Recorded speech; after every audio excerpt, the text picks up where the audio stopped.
Happy birthday, anak! Anong wish mo sa birthday mo? Ang wish ko, sana magka-tablet na ako para makapaglaro na ako ng Roblox. O sige, pag natulog ka, pagkagising mo, may tablet ka na. Talaga, Nay? Matutulog na ako. Excited na ako. Totoo nga! May tablet na ako! Happy birthday, anak! Ang bilis mo naman lumaki. Teenager ka na agad. Anong wish mo sa birthday mo? Hindi na ako mag-wish ng mga bagay, Nay. Ang wish ko lang, sana maging happy family tayo palagi. O sige, matulog ka ha. Pagkagising mo, matutupad yung wish mo. Opo, Nay. Nay? Nay? Nay? Ba't walang tao dito? Kuya? Ate? Teka, si Kyle ba yun? Lumabas ba sila, nanay? Nay! Kyle? Anong ginagawa mo dito sa labas? Hinahanap ko po sila, nanay. Oh, Kyle! Nandiyan ka lang pala. Balik ka na dun sa bahay. Naghihintay na si nanay. Talaga, ate? Yay! Tita, sama na kayo. Sige, tara. Kyle! Nay, happy family na ba tayo? Oo naman, anak. Yay! Scarlett? Anong nangyari sa kanya? Patay na si nanay, pati yung dalawa naming kapatid. Namatay sila nung birthday niya. Kaya tuwing magbo-birthday siya, sila yung hinahanap niya. Grabe pala yung trauma. Anak, malapit na tayo magsama. Talaga, Nay. Sobrang miss ka na namin, Kyle. Excited na kami, Kyle. Excited na rin ako, mga ate, kuya. Ate, makakasama ko na sila, nanay. Matutupad na yung birthday wish ko. Kyle, kain ka na dito. Celebrate natin yung birthday mo. Kyle, kain na. Sino ba batang yun? Kyle! Kyle. Sana magustuhan niya ako. Anak, ba't kaya itsura mo, ha? Papatan mo na ba si Shrek? Makikipag-date kasi ako, Nay. Dapat maayos yung itsura ko kapag nag-meet kami nung nililigawan ko, di ba? Oo nga, maayos nga. Ano ba kasi yan? Say hello to Glad to Glow Mugwort Clay Stick. Nakakatulong to sa acne-prone at oily skin na kagaya ko. At hindi lang yun, Nay. Nakakatanggal din to na acne, redness, chicken skin at nakakaliit din ng pores. O diba, san ka pa? Road to clear skin na talaga ako. Wow, ang ganda pala niyan, anak. Paano ba yun gamitin? 2 to 3 times ko lang tong ginagamit at pwede to i-apply ng morning or night. At tignan mo naman, diba, travel friendly size lang siya. And of course, FDA approved. Sige anak, bibili ako niyan. Nabudol mo na naman ako. Hala, malilate na ako sa date namin. Sige na, Nay, maliligo na ako. Guys, it's time! Oh, mga anak, pumunta na kayo lahat sa mesa. Wait lang, patapos na itong makeup ko. Sandali lang, pinapasa ko na yung last assignment ko of the year. Wait lang, patapos na ito nilalaro ko. Teka, nasan tatay nyo? Ay naku, ano bang bago? Gisingin nyo na. Okay, bago tayo kumain, may challenge tayo. Hala, anong prize, Nay? Pera? Ayan, diyan ka magaling eh. Hindi. May magsasabi kung sino sa buong pamilya ang ganito. Tapos, ituturo natin kung sino ang akma sa sinabi. Okay. Sino sa buong pamilya ang matakaw sa fries? Huy! Sabi ko, wag mo na kumain eh. Ang takaw mo talaga. Sino sa buong pamilya ang palaging nagpupuyat? Ang dami kasing schoolworks eh. O eto, sino sa buong pamilya ang palaging nagpapatawa sa mesa? Nakakatawa ba ako? Sino sa buong pamilya ang amoy Chicken Joy? Favorite ko kasi itong Chicken Joy eh. Sino sa buong pamilya ang malilibre ng Jollibee? Ayan, diyan kayo magaling. O eto, sino sa buong pamilya ang the best maghanda ng pagkain? Ay sus! At dahil dyan, kumain na tayo!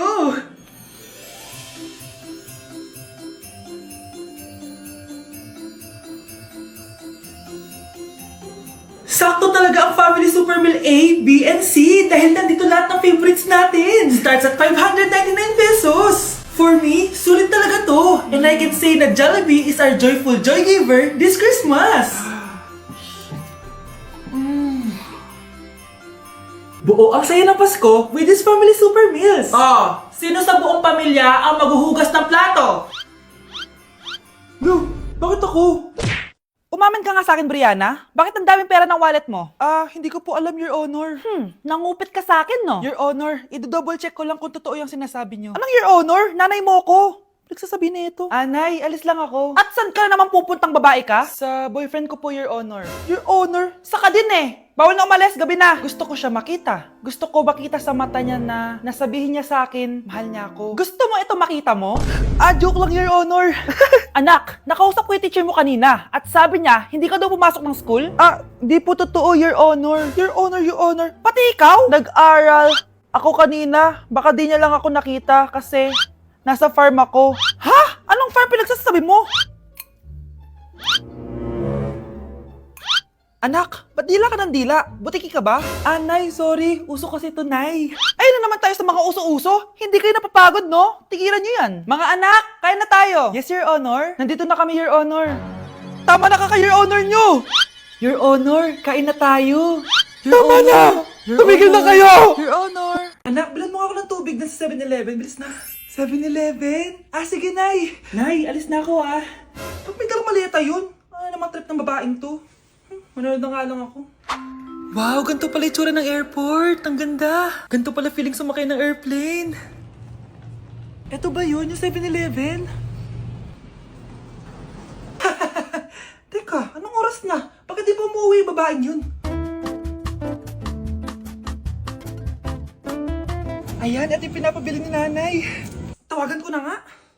Ay, hello, Nay. Eto na, nabili ko na pinapabili mo. Asa ka na, ha? 7-Eleven, di ba, Nay? Oo, 7-Eleven. Diyan lang sa may kanto. Ay, akala ko kahit sa 7-Eleven. Ha? Nasa ka ba? Sa Japan. Ha? Japan? O kalma, ikaw ay magtiwala, maniwala, sapagkat sa Diyos nagmumula ang pagpapala.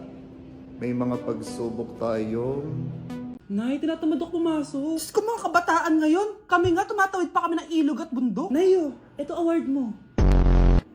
Ang ganda mo, be. Ano ka ba, be? Ako na to, eh. Ikaw na talaga yan. Mas inuna pa mag-makeup kaysa maligo. Yes! Hoy, ikaw babae ka. Puro ka cellphone. Ikaw nga buong araw nakikipag-chismisan dun. May sinabi ba ako? Be, ang lungkot mo siguro, no? Kasi wala kang jowa. Mas okay na yung walang jowa kaysa sa walang mama. Ang boring naman. Mag-inis kaya ako. Anak, maglinis ka na nga ng bahay. Ay, matutulog na lang pala ako. Be, nagugutom ako. Kain tayo. Huwag na, be. Nagtitipid ako. Tara, libre ko. Sige, tara. Alam mo, ate, kung nakakayaman lang ang pagiging marupok, mayaman ka na. Kung nakakayaman lang ang pagiging pangit, ikaw na pinakamayaman. Okay, class. The nomination for Muse is now open. Ma'am, I nominate myself. Subukan niyo mag-nominate ng iba. Pa-main character talaga siya, oh. Ma'am, I nominate Scarlett.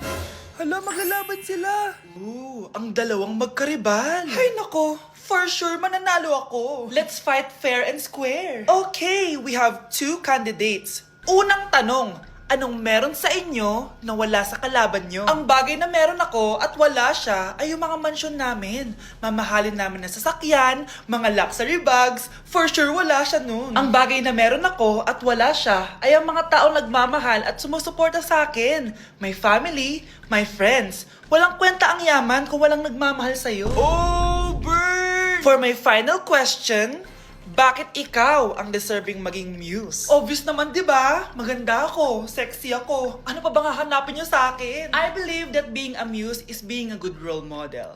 I am confidently beautiful to show the classroom, the school rather, that I have what it takes to be a good role model. And I thank you. We love you, Scarlett! Itaas ang kamay kung boto kay Cheska. Okay? Itaas ang kamay kung boto kay Scarlett. Okay, Cheska! Panalo ako! Pwede ka nang bumalik sa upuan mo! Meron na tayong bagong muse! Si Scarlett! Deserve!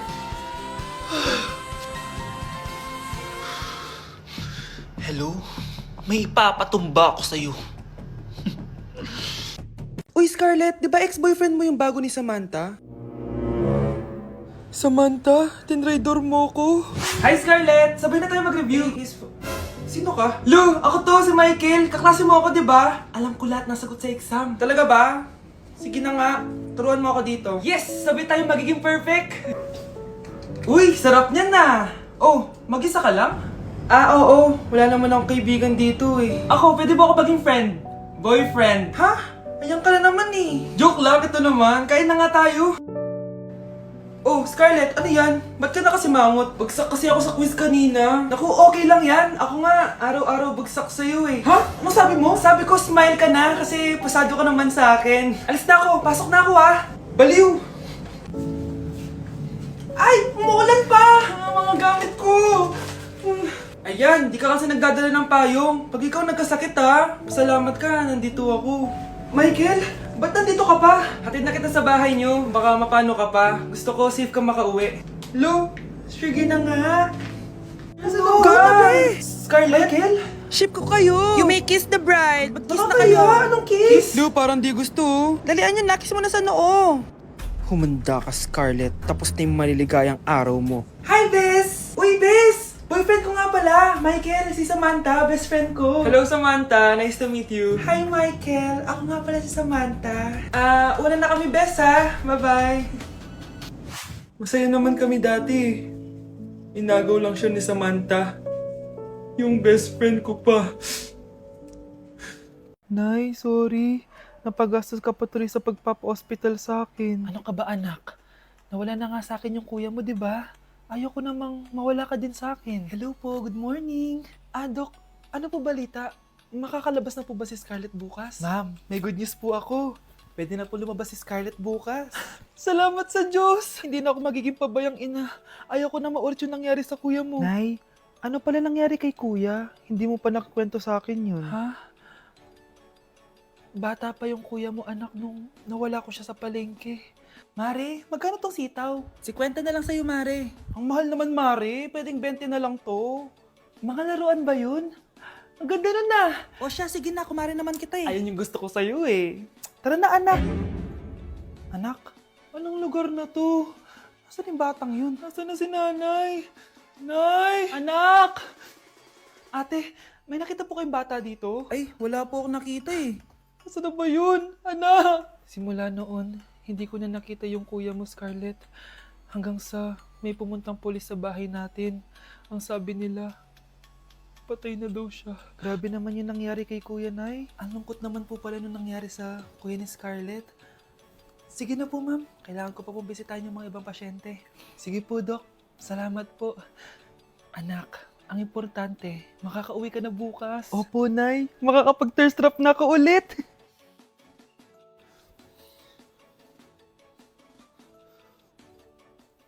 Anak, tara na, uwi na tayo. Nay, may pinapabigay pala si Doc sa'yo. Oh, ano naman kaya to?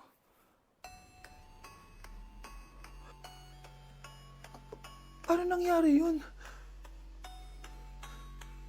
Number 10. Last question na to, class, ha? 10 points to. Sana madali lang itanong ni ma'am. Mukhang mapaperfect ko to ah. Ano ang full name ni Jose Rizal?